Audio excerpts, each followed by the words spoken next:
नमस्कार, मैं राज माहुर। आज इस साक्षात्कार प्रोग्राम में हमारे साथ होंगे रंग प्रसंग एनएचडी के sub editor doctor Prakash Jha ji, जो एमबी एकेडमी के एग्जीक्यूटिव मेंबर भी हैं। सर, स्वागत है आपका। बहुत बहुत धन्यवाद राज, अच्छा लगा मुझे यहाँ आकर। हम आपसे एनएचडी और एक्टिंग की बारीकियों पर बात करेंगे। उससे पहले सर, मैं आपसे जानना चाहता हूं कि देश में कोरोना की थर्ड वेव आ चुकी है। आप जनता को इससे बचाव के लिए क्या संदेश देना चाहेंगे? सबसे ज़रूरी तो है कि जो सरकार के द्वारा गाइडलाइन समय समय पर जारी किया जाता है उसको हम लोग अच्छे तरीके से फॉलो करें, अपने घर में रहें, मास्क का उपयोग करें, हाथ सैनिटाइज करें और ज़्यादा से ज़्यादा कोशिश करें कि घर से बाहर कम ही निकला जाए। जैसे अभी हम लोग जूम पर स्ट्रीम यार्ड पर मिल रहे हैं, वैसे ही नेट के माध्यम से ज़्यादा मुलाकातें हों तो ज़्यादा बेहतर है। सुरक्षित रहें, यही सबसे अपील रहेगा। ज़रूरी है कि सरकार के द्वारा गाइडलाइन को हम लोग ज़्यादा से ज़्यादा फॉलो करें। सरकार ने कोरोना से बचाव के लिए कुछ गाइडलाइंस बनाई हैं, जिनको फॉलो करके हम कोरोना से बच सकते हैं। और हमारे देश में कोरोना की कारगर वैक्सीन भी है। तो अगर आपने अभी तक वैक्सीन नहीं ली है तो वैक्सीन ज़रूर लगवाइए। हम एनएचडी में एडमिशन से संबंधित बात करें, उससे पहले हम जानना चाहेंगे कि आपका दिल्ली में आना कब हुआ और एनएचडी के साथ जुड़ना कैसे हुआ? दिल्ली आना तो नौकरी के कारण ही हुआ। नौकरी ढूंढने के लिए दिल्ली आया था सबसे पहले। और जिस फील्ड में हम काम करते हैं उस फील्ड के लिए हमारे शहर से सबसे करीबी जगह दिल्ली ही है। वैसे सबसे पहले तो दिल्ली में मेडिकल के लिए आया था, मेडिकल प्रिपरेशन करने के लिए। फिर बाद में यहाँ जुड़ गया और मैं 2002 में राष्ट्रीय नाट्य विद्यालय से जुड़ा, उसके एडिटोरियल से जुड़ा। आप जानते ही हैं कि वहाँ एक राष्ट्रीय नाट्य विद्यालय से एक पत्रिका निकलती है, शोध पत्रिका है वो, रंग प्रसंग नाम से, जिसके एडिटर प्रयाग शुक्ला जी उस समय हुआ करते थे। उन्होंने अपने साथ मुझे काम करने का मौका दिया और स्वर्गीय JN कौशल, प्रयाग शुक्ला जी और प्रोफेसर देवेंद्र राज अंकुर जी के साथ लगातार काम करता रहा। तो मैं संगीत नाटक एकेडमी से जुड़ा था उससे पहले। तो संगीत नाटक एकेडमी के कई सारे वर्कशॉप में मैं असिस्टेंट डायरेक्टर के रूप में विभिन्न जगह पर जाता रहा। और लिखने पढ़ने का शौक़ था, इसलिए राष्ट्रीय नाट्य विद्यालय की पत्रिका से जुड़ गया। बस ये 2002 से जुड़ा हुआ है। जैसे कि सब आफ्टर स्कूलिंग ही माइंड सेट कर लेते हैं कि उन्हें इस फील्ड में जाना है या फिर इस फील्ड में जाना है, तो क्या आपका भी हमेशा से यही माइंड सेट था कि मुझे एनएचडी में ही जाना है? नहीं, शुरुआत से ऐसा तो नहीं सोचा था। पहले ये अलग था कि हम लोग ग्रामीण परिवेश से आते हैं, तो वहाँ रंगमंच से जुड़े हुए थे। हमारे पूर्वजों का अपना नाट्य समूह हुआ करता था, तो इसलिए रंगमंच से जुड़ाव तो गांव से ही हो गया था, ग्रामीण परिवेश में ही हो गया था। कई सारे नाटक जो ग्रामीण स्तर पर किए जाते हैं उसमें हमने पहले से अभिनय किया था।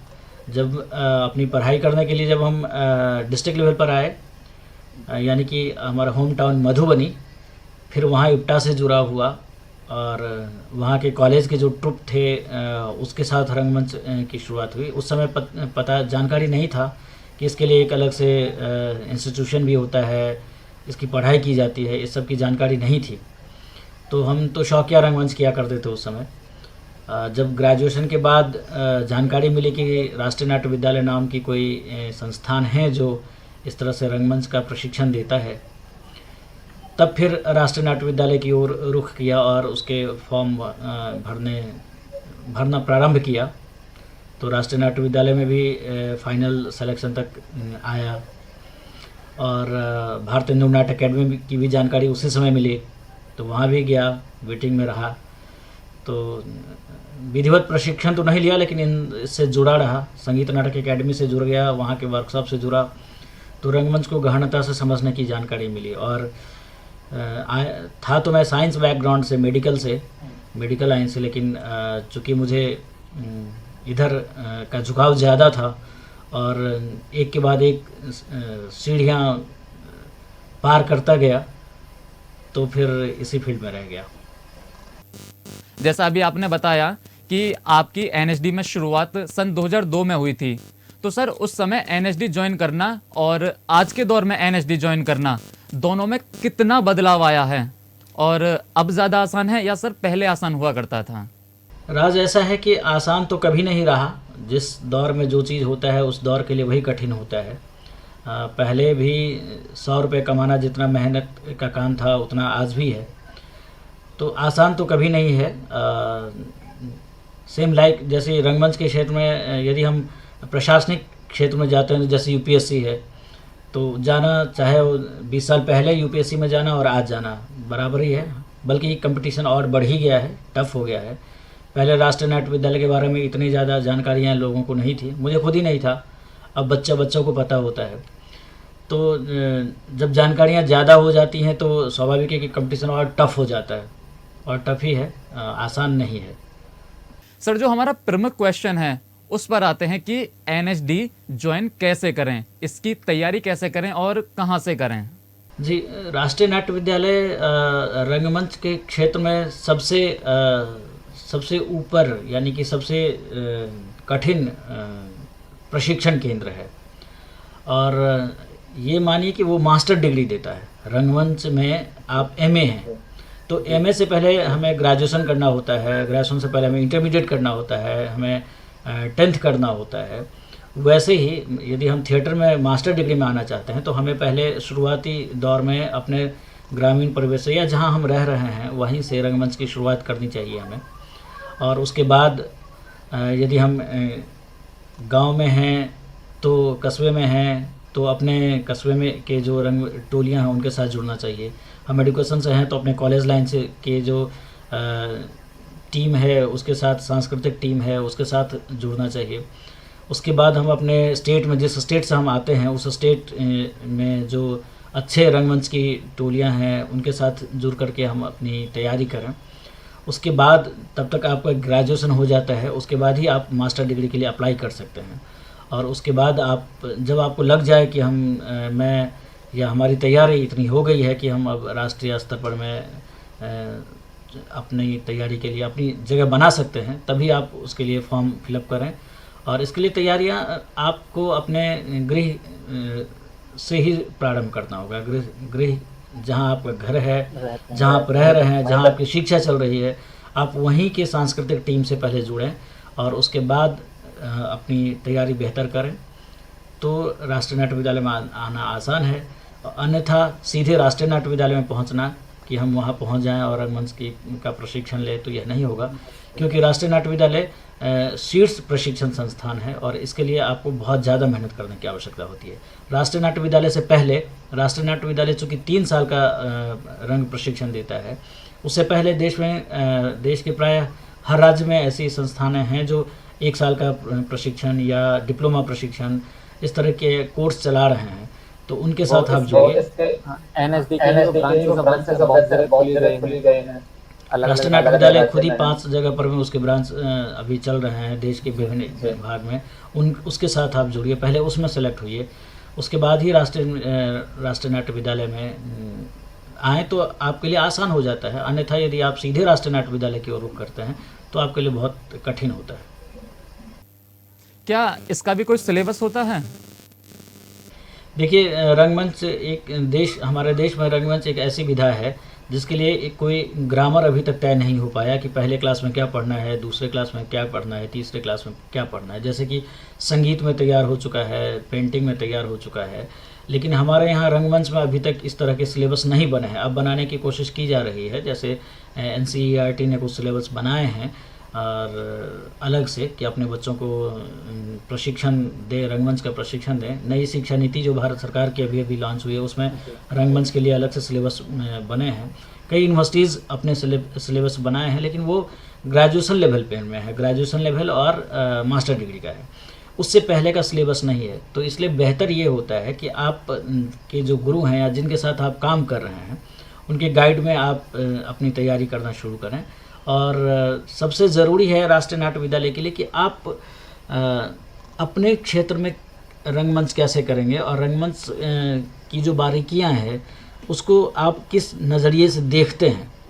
राष्ट्रीय नाट्य विद्यालय मुझे नहीं लगता है कि कभी ये कहता है कि आप पूरी तैयार होकर के आइए। राष्ट्रीय नाट्य विद्यालय भी एक प्रशिक्षण संस्थान है, तो यहाँ उन राष्ट्रीय नाट्य विद्यालय का फोकस सिर्फ ये रहता है कि जिन बच्चों को हम अपने पास सेलेक्ट कर रहे हैं, उन बच्चों में रंगमंच के प्रति कितनी जागरूकता है या जुझारूपन कितना है, और वो निकलने के बाद क्या अपना एक टीम चला सकता है या अपनी तैयारी कर सकता है या अपने क्षेत्र में जा कर के पुनः रंगमंच का विस्तार कर सकता है।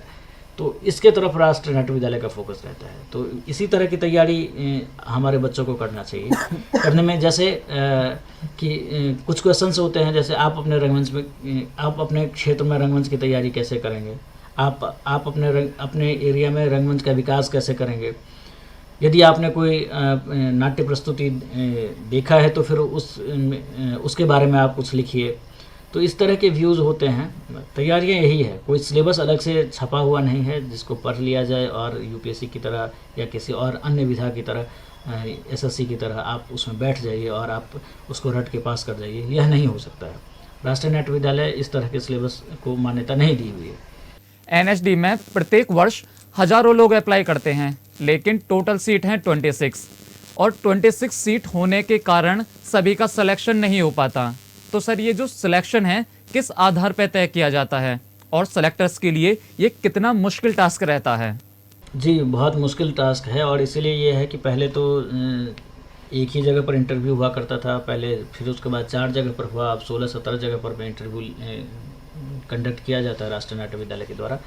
यह एक बहुत ही कठिन काम है कि सही बच्चों को सेलेक्ट कैसे किया जाए, बहुत कठिन काम होता है। लेकिन हमारे जो एक्सपर्ट हैं, राष्ट्रीय नाट्य विद्यालय के एक्सपर्ट हैं, वो किसी न किसी तरह से बच्चों को सेलेक्ट करने की कोशिश करते हैं और अच्छे बच्चे लेके निकाल के लाते हैं जिनमें रंगमंच के प्रति आस्था ज़्यादा है या रंगमंच में कुछ कर गुजरने की जिनकी लालसा है, वो बच्चे सेलेक्ट होकर के आते ही हैं। ऐसा ये बात तो सही है कि जितना बड़ा हमारा देश है उस हिसाब से हमारे यहाँ हमारे सीट बहुत कम है, लेकिन इसके लिए कई राष्ट्रीय नाट्य विद्यालय की आवश्यकता है। हाँ, ये भी है कि राष्ट्रीय रंगमंच एक ऐसी विधा है कि जिसकी प्रशिक्षण सैकड़ों बच्चों को एक साथ नहीं दी जा सकती है। हर बच्चे को अलग टीचर चाहिए होता है, हर बच्चे पर में अलग फोकस होना होता है। यदि बच्चों की संख्या यदि राष्ट्रीय नाट्य विद्यालय एक विद्यालय में बढ़ गया तो फिर उसके लिए बड़ी मुश्किल हो जाएगी उसको संभालना। तो उसका एक बेहतर तरीका ये है कि भारत सरकार और अलग अलग जगह पर में राष्ट्रीय नाट्य विद्यालय जैसी संस्थाएं बनाएं, जैसे यूनिवर्सिटीज़ में हैं। कोई ज़रूरी नहीं है कि आप राष्ट्रीय नाट्य विद्यालय में ही प्रशिक्षण के लिए आएँ।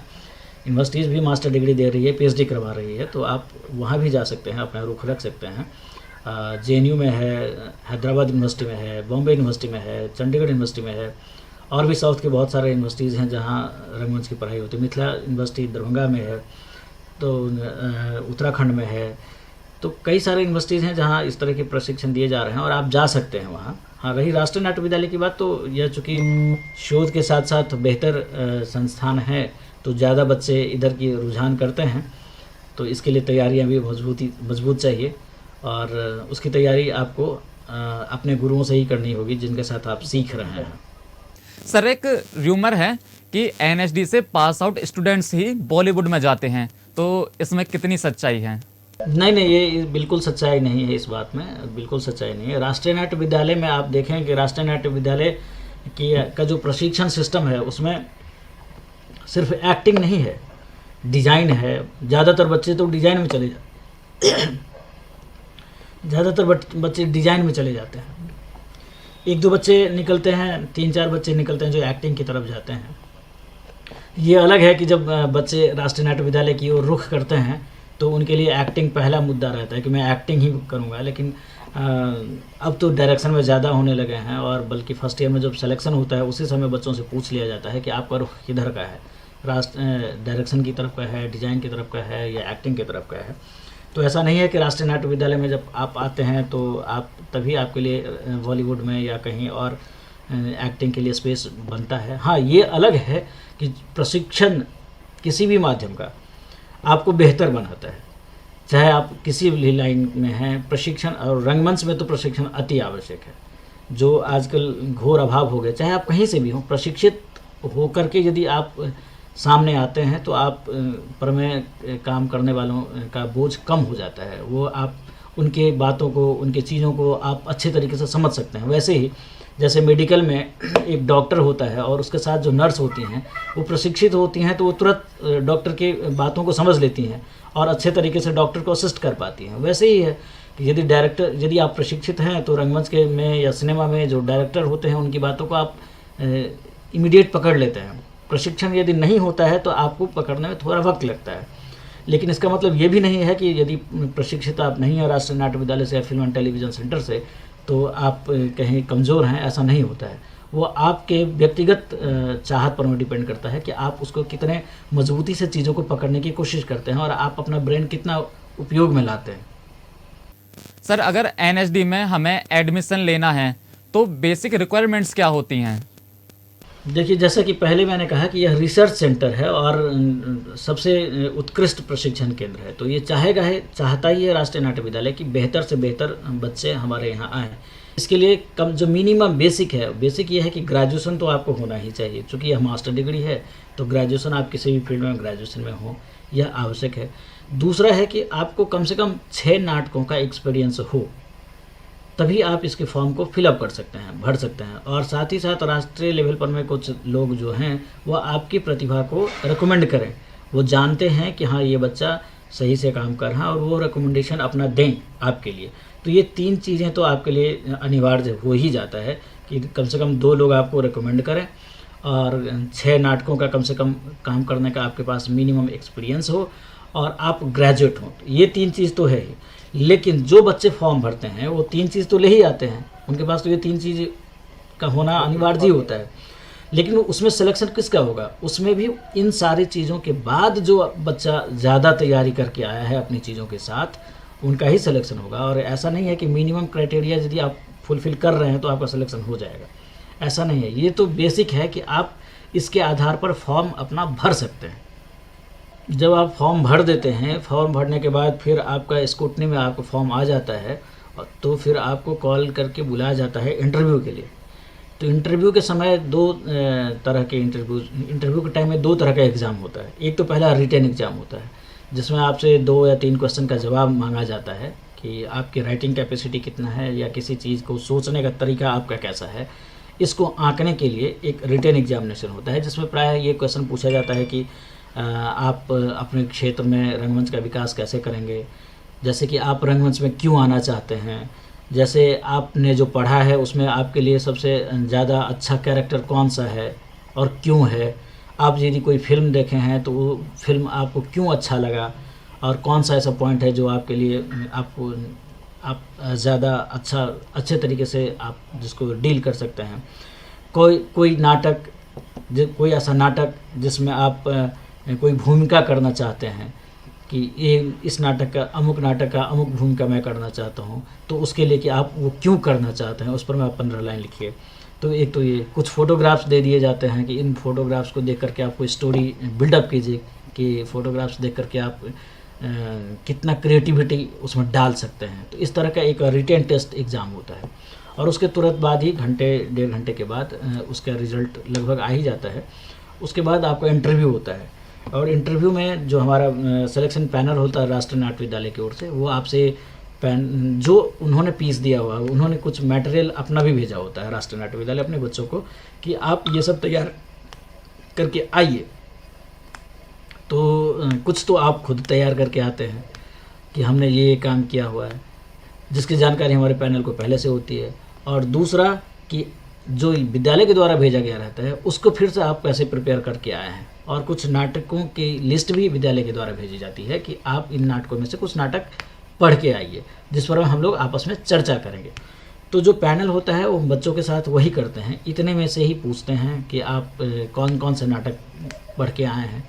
तो ये सब कुछ बच्चों पर ही डिपेंड रहता है। बच्चों को स्वतंत्रता दी जाती है कि आप खुद सेलेक्ट करें और जो आप सेलेक्ट करेंगे पैनल हमारा उसी पर में बातचीत करता है और उसी से वो अपना आपको सिलेक्शन का मार्किंग करते हैं और उसके बाद वो सेलेक्ट करके एक रिज़ल्ट निकालते हैं। रिज़ल्ट निकालने के बाद देश के सभी एरियाज़ में जहाँ जहाँ हमारा इंटरव्यू सेंटर होता है वहाँ से रिज़ल्ट निकलने के बाद फिर कुछ बच्चों को, यानी लगभग 200 बच्चों के लगभग के आसपास 150 या 200 बच्चों को फिर से 7 डेज़ के लिए हमारे कैंपस में बुलाया जाता है। 7 डेज़ वहाँ रखा जाता है और उन सब के साथ सामूहिक वर्कशॉप किया जाता है और वर्कशॉप के दौरान उनकी मार्किंग भी होती रहती है। अलग अलग टॉपिक दिया जाता है, बातचीत की जाती है उन बच्चों से। उस 7 डेज़ में फिर से 26 बच्चों को या 27 बच्चों को सेलेक्ट कर लिया जाता है, बाकी को वेट कह दिया जाता है कि आप अगले साल के लिए ट्राई करें। तो ये प्रक्रिया है हमारे यहाँ। हाल ही में मोदी सरकार नई शिक्षा नीति लेकर आई थी, इससे अभिनय पर कितना असर पड़ेगा और ये नीति अभिनय के नज़रिए से सही है या गलत है, इस पर सर आपकी क्या राय है? नहीं, नई शिक्षा नीति तो हमारे लिए बहुत ही अच्छा है, खास करके रंगमंच के लिए तो बहुत ही अच्छा है। इसलिए क्योंकि नई शिक्षा नीति में कहा गया है कि हमारे बच्चे क्लास 1 से कला की ओर प्रेरित होंगे और जो कला वो सीखना चाहते हैं उनके लिए उनको प्रशिक्षण मुहैया कराया जाएगा, और उसमें उन्होंने रंगमंच को प्रमुखता से स्थान दिया है। तो इसलिए हमें तो लगता है कि राष्ट्रीय नाट्य विद्यालय या हमारे जो रंगमंच से जुड़े हुए लोग हैं उनके लिए बड़ी अच्छी बात है ये कि अब बच्चों को क्लास 1 से रंगमंच की शिक्षा दी जाएगी, वैसे ही जैसे पहले संगीत की शिक्षा दी जाती थी और रंगमंच की शिक्षा अब दी जाएगी। तो निश्चित है कि हर विद्यालय में टीचर की आवश्यकता भी वैसे ही होगी और हमारे जो प्रशिक्षित बच्चे हैं जो रंगमंच पे काम कर रहे हैं उनके लिए भी जगह बनेगा। तो नई शिक्षा नीति तो बहुत ही अच्छा है रंगमंच के लिए कि वो ज़्यादा से ज़्यादा इसका प्रचार प्रसार भी होगा और हमारे जो प्रशिक्षित बच्चे हैं वो एक जगह कहीं ना कहीं अपनी रोज़गार में जुटेंगे भी। सर, बॉलीवुड और पॉलिटिक्स हमेशा से ही एक दूसरे के पूरक रहे हैं। एक्टर्स बॉलीवुड में सक्सेस होने के बाद पॉलिटिक्स में आ ही जाते हैं। जैसे 84 में अमिताभ बच्चन ने कांग्रेस ज्वाइन की थी, उनकी वाइफ समाजवादी पार्टी में है, और हेमा मालिनी जी हैं वो बीजेपी में हैं, और भी ऐसे कई एक्टर्स हैं जिन्होंने अलग अलग पार्टियां ज्वाइन की हुई हैं। तो सर इस पर आपकी क्या राय है? नहीं, ऐसा कुछ नहीं है, वो तो यही तो व्यक्तिगत है लोगों का कि अब क्या करें। लेकिन दरअसल ऐसा है कि हमारे देश में पॉलिटिक्स हर चीज़ पर हावी हो गया है। हम एक्टर को ही क्यों कहें, हम तो यूपीएससी के जो हमारे यूपीएससी अधिकारी हैं, सेक्रेटरी लेवल के बहुत सारे व्यक्ति हैं, आईपीएस हैं, आईएएस हैं, वो सब रिटायरमेंट के बाद पॉलिटिक्स ज्वाइन कर रहे हैं। और पॉलिटिक्स में जाना कोई बुरी बात तो है नहीं, अच्छी बात है कि अच्छे से अच्छे लोग या प्रशिक्षित लोग पॉलिटिक्स में रहेंगे तो देश की स्थिति और भी बदलेगी और बेहतर होगी। तो ये तो अच्छी बात है कि लोग ज़्यादा से ज़्यादा संख्या में पॉलिटिक्स में जाएं। और यदि रंगकर्मी जाते हैं या सिनेमा से जुड़े हुए लोग जाते हैं तो हमारे लिए तो अच्छा ही है कि वो हमारी बात करेंगे, हमारी बात रखेंगे। जो फिल्म लाइन में व्यक्तिगत हाइट बना पाए उसका लाभ वो पॉलिटिक्स में जा कर के हमारे लिए दे सकते हैं। तो ये तो अब बेहतर ही है, इसका कोई अन्योन्याश्रय संबंध नहीं है कि जो थिएटर में या फिल्म में ऊंचे पद पर चले गए हैं वो पॉलिटिक्स में जाए ही जाए, ऐसा कुछ नहीं है, ये अपना अपना है। और अगर हम कभी डॉक्टर प्रकाश झा जी को किसी पार्टी में देखेंगे तो सर वो कौन सी पार्टी होगी जिसे आप ज्वाइन करना चाहेंगे? तो मैं तो एक नया पार्टी बना लूँगा, रंगमंच पार्टी। और पार्टी में आपके किस प्रकार के सदस्य रहेंगे? आप किस बेसिस पर उनका चयन करेंगे? जो रंगकर्मी होंगे, स्वाभाविक है, जो रंगकर्मी होंगे वो ऐड होंगे ताकि हमारी भी आवाज़ सुनी जाए। सबसे पहले तो आप क्या चाहते हैं? सबसे पहले ज़रूरी है कि हमारे यहाँ जो हमारी सरकार है, चाहे किसी की भी सरकार हो, उनके बायलॉज में या उनके काम करने में संस्कृति बहुत कम है।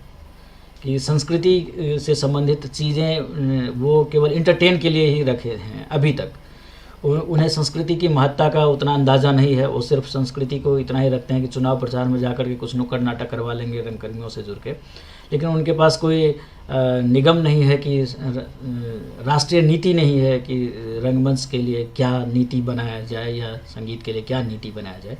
तो ये सबसे ज़रूरी है कि वो नीति का निर्धारण हो, और पॉलिटिकल पार्टी को तो और ज़्यादा करना चाहिए। इस मामले में मैं कहूँगा कि जो स्थानीय पार्टीज़ हैं, जो खास करके साउथ इंडिया के दक्षिण भारत में, वो उन लोगों के पास नीति है, वो रंगमंच के लिए नीति है और रंगकर्म उनके मुद्दा में शामिल होता है।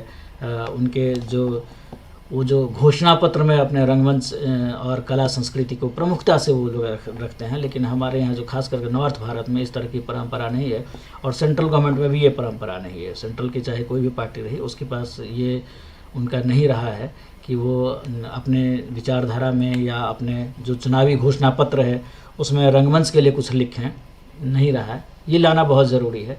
हर पार्टी को चाहिए कि वो अपने घोषणा पत्र में रंगमंच के लिए भी कुछ स्थान दे कि वो उसके लिए क्या करना चाहता है, नहीं करना। जैसे अभी कोविड है, कोविड में सब कुछ हुआ, सब कुछ कोविड के बाद लॉकडाउन में सब कुछ खुला, लेकिन थिएटर हॉल नहीं खुला। थिएटर इन द सेंस कि जहाँ रंगमंच होता है वो नहीं खुला।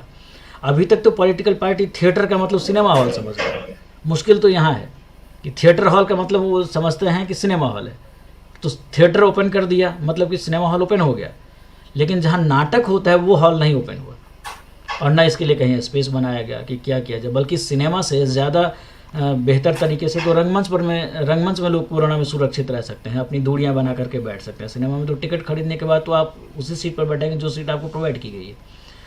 तो ये एक नीति बनाना चाहिए हर सरकार को चाहिए कि वो रंगमंच के लिए एक नीति बनाए, नीति लेकर के आए, अपनी घोषणा पत्र में उसको डाले, प्रमुखता से डाले। तो ये ज़रूरी है। राष्ट्रीय नीति का बहुत अभाव है। हाँ, पार्टियों के घोषणा पत्र में रंगमंच के लिए कुछ भी नहीं होता, लेकिन वो अपने घोषणा पत्र को जनता तक पहुंचाने के लिए रंगमंच का सहारा जरूर लेते हैं। तो यही तो दिक्कत है कि जो मूलभूत आवश्यकता की चीज़ें होती हैं उसका हम लोग सदुपयोग कर लेते हैं और बाद में अचीवमेंट पाने के बाद उसका दुरुपयोग करने लगते हैं।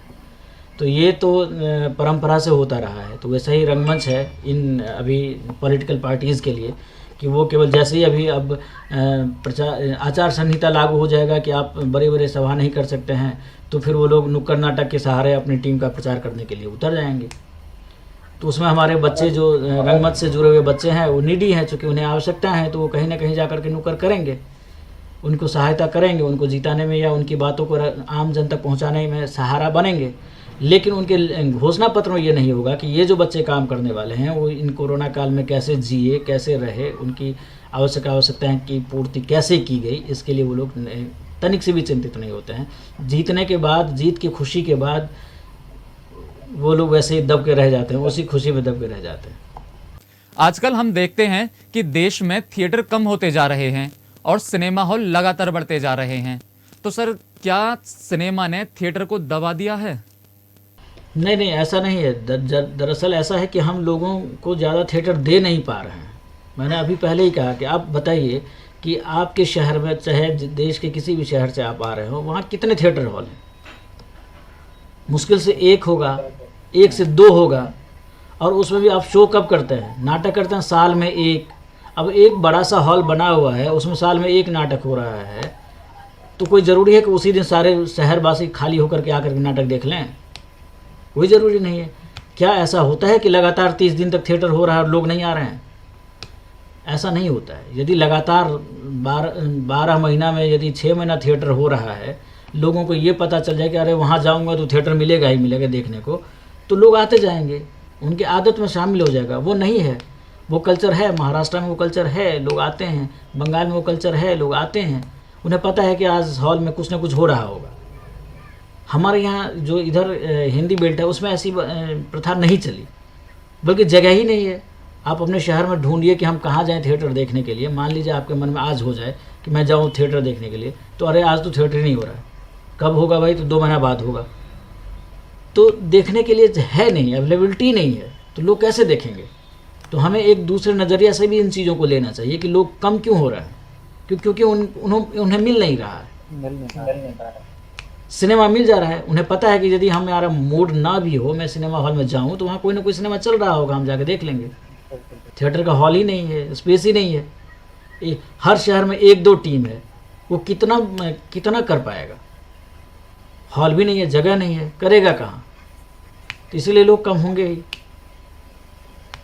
धन्यवाद सर, आपने एनएसडी से संबंधित इतनी सारी जानकारियां हमारे साथ साझा की, जिससे युवाओं को एनएसडी से संबंधित काफ़ी हद तक जो समस्याएं हैं वो सॉल्व हो जाएंगी।